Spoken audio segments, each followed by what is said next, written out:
អ្នកកើតនៅក្នុងខែមេសាពាក់កណ្ដាលឆ្នាំចុងក្រោយនេះជីវិតនឹងទៅជាយ៉ាងណាចំណុចណាខ្លះដែលគួរប្រយ័ត្នចំណុចណាខ្លះដែលល្អ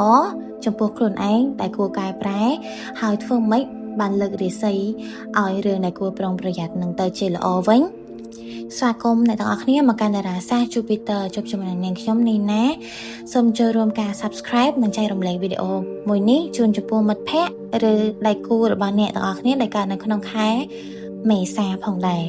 ឲ្យដែលប្រុងប្រយ័ត្នជាមួយនឹងអ្នកដែលកើតនៅក្នុងខែមេសាពាក់កណ្ដាលឆ្នាំចុងក្រោយនេះចាប់ពីថ្ងៃទី1ខែ7រហូតដល់ថ្ងៃទី31ខែ12ឆ្នាំ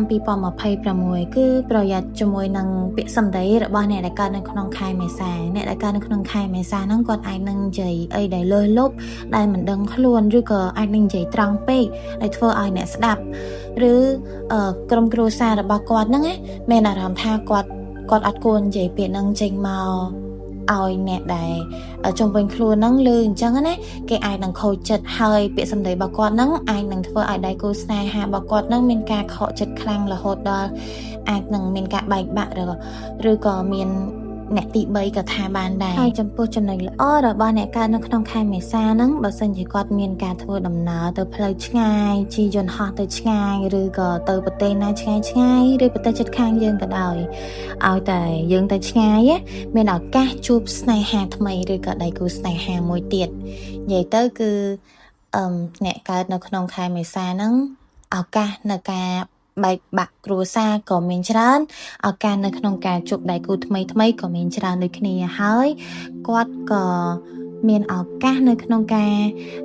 រកលុយបានច្រើន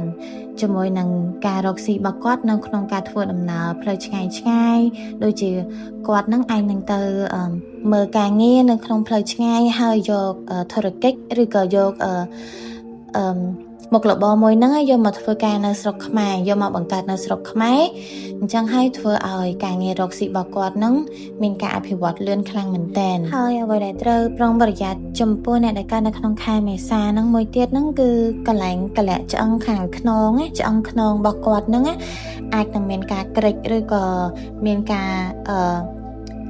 បែបថាឈឺឆ្អឹងឆ្អែងកន្លែងខ្នងហើយនឹងជើងហើយស្មាក៏ដូចគ្នាដែរឲ្យតែកន្លែងដែលមានកលាក់ច្រើនណាគឺគាត់មានឱកាសអាចឈឺខ្លាំងមែនតើអញ្ចឹងគួរប្រុងប្រយ័ត្នចំពោះអ្នកកើតនៅក្នុងខែមេសាបើសិនជាគាត់ទៅហាត់ប្រាណ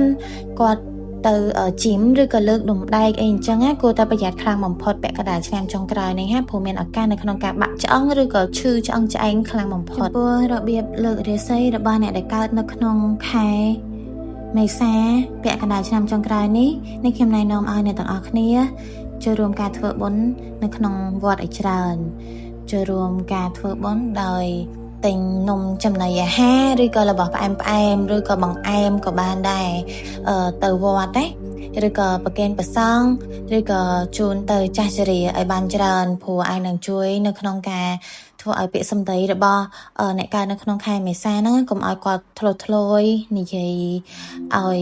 ផ្អែមជាងមុនក៏ថាបានឬក៏កុំឲ្យគាត់និយាយអ្វីដែលគាត់មិនគួរនិយាយធ្វើឲ្យប៉ះពាល់អារម្មណ៍អ្នកជុំវិញខ្លួនគាត់ហើយបើសិនជាបានទៅវត្តកុំភ្លេចផ្សាយមេត្តាធម៌ទៅម្ចាស់កម្មពេលវេលាដែលគាត់បានធ្វើកន្លងមកដោយដឹងក្តីដែលមិនដឹងក្តីនិងពីអតីតជាតិចាអញ្ចឹងហើយក៏ធ្វើឲ្យឆ្អឹងឆ្អែងឬក៏ខាងក្នុងខ្លួនគាត់ឈឺស្មាឈឺកឈឺជើងឈឺខ្នងអីហ្នឹងឲ្យវាផ្សាយទៅតាមនឹងបានដូចគ្នាអញ្ចឹងណាចា